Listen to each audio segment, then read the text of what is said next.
Good morning! Hello Philippines! Mabuhay Philippines! Welcome Netherlands! Hi guys! Pasensya na hindi ako nakakapag-upload ng videos recently. Now, medyo kakaiba sa akin tong experience na nangyayari ngayon dahil buong magdamag, humahangin. It's howling. At this time, it's around 10 o'clock in the morning right now. So, kakaiba kasi kung sa Pilipinas ito, yung ganitong klaseng howling, naririnig nyo? Bagyo po iyan. Medyo umaambon-ambon po. At malakas ang hangin sobra.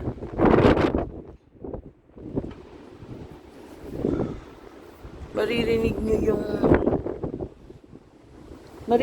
mismo yung tunog ng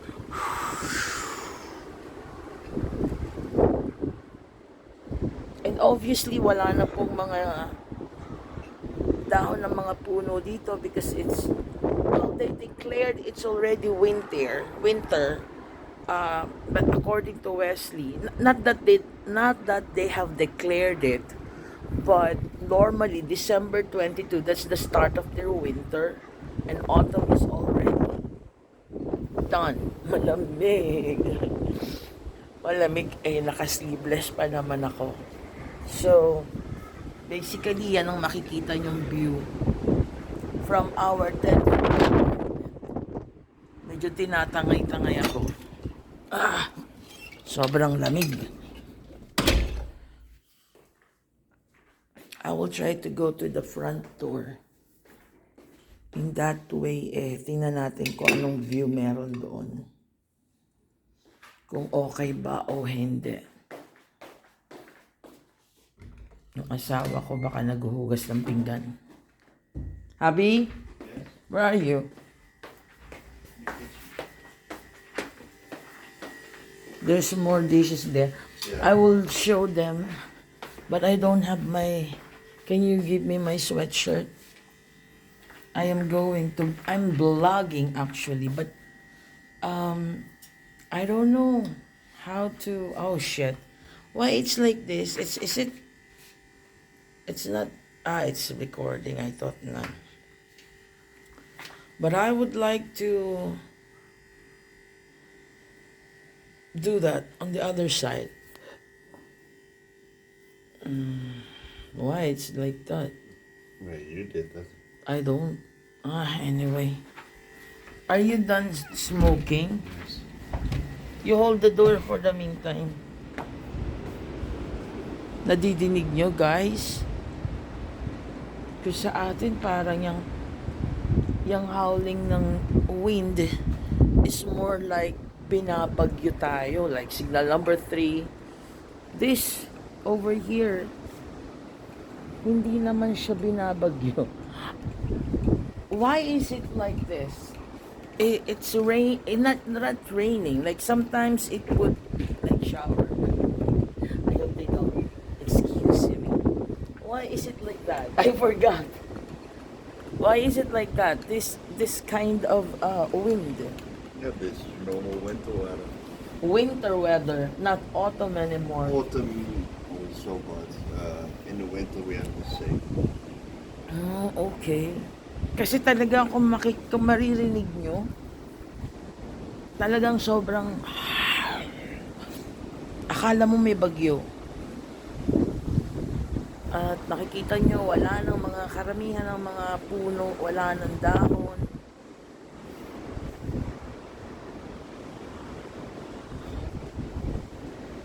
Oh my God!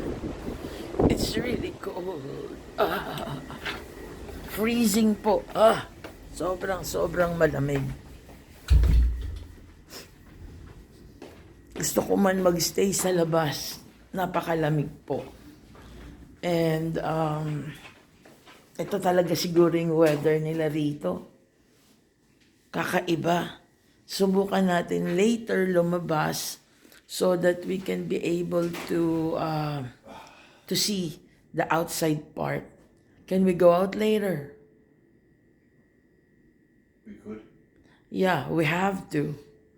I do want to go to Albertheim, the big one, or I do want to go to Maastricht. I'm not sure if today. No, Albertheim is closed. Today is Sunday. Maybe we can do that tomorrow. And we're still not going to our apartment. Kasi po, doon na po kami titira sa January. No, actually, maglilipad kami sa January 2. And unti-unti nag-ano kami. Nagtatanggal ng gamit dito para dalhin doon. Anyway, in-update ko lang po kayo sa nangyayaring howling ng hangin dito sa Netherlands. Dahil para sa akin, kakaiba yan. Actually, umaambon nga eh. Umaambon right now.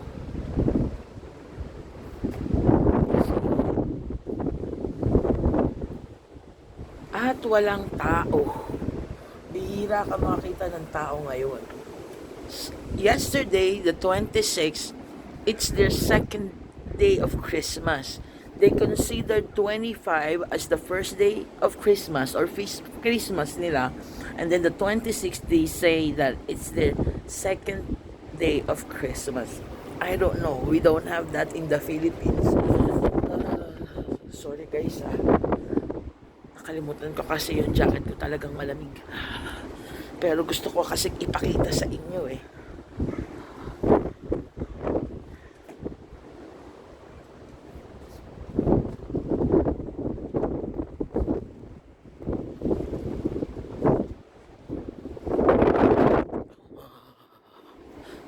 Well, I hope doon sa part na yun, marami nang walang leaves ang puno. And at this hour, most of the people are inside their house, lalo na pag ganitong malamig. Mas preferred nilang nasa bahay lang sila. And since lockdown ngayon sa Netherlands, so wala kang talagang mapupuntahan, especially today, it's Sunday. Mas prepared nilang nandoon sila sa bahay nila, ayaw nilang lumabas. Hindi naman kami makapunta ng church, so online mass po kami. I really have to go inside kasi malamig talaga. Para kang mas matindi sa lamig sa Bagyo. I think it's 5 degree, I'm not sure. But this morning I saw when I got up like around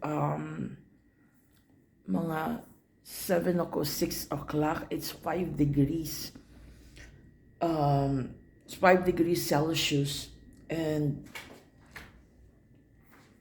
as you can see, dito ako sa loob. Ganyan ang itsura ng autumn nila. Malungkot na nga dito nung Pasko, although syempre kami ng asawa ko, dalawa lang kami nag-celebrate ng Christmas Eve. Then the next day, nagsimba, and then we went to our friend, Nelly and Armand and Michael. And we had our brunch there, and I really love the omelette of Nelly. In fact, right now, I am craving for that. But, of course, I know it's easy to make omelette, but it's hard to copy the taste of each one of us omelette. Kasi gano'n naman may kanya-kanya tayong taste. But yung the omelette of Nelly is really, really good. I mean, it has a lot of flavors and it's very simple, and yet I must say it got me. I'm so critic in having or eating food because I know how to cook also, and I'm so critical. I'm sorry. So most of the time I would really taste your cooking, And when I like it, I would really, really say I like it. I like it over and over again. Because not all of us can be able to cook tasty. Some, yeah, we can all cook, but not everything is tasty and delicious. Anyway, till next vlog again. For those who are not subscribed yet, this blog of mine is all about Netherlands and some more about also Filipino cultures, or how a Filipina like me could interact with the people, the Dutch people over here. You would learn more about Netherlands in the coming vlogs.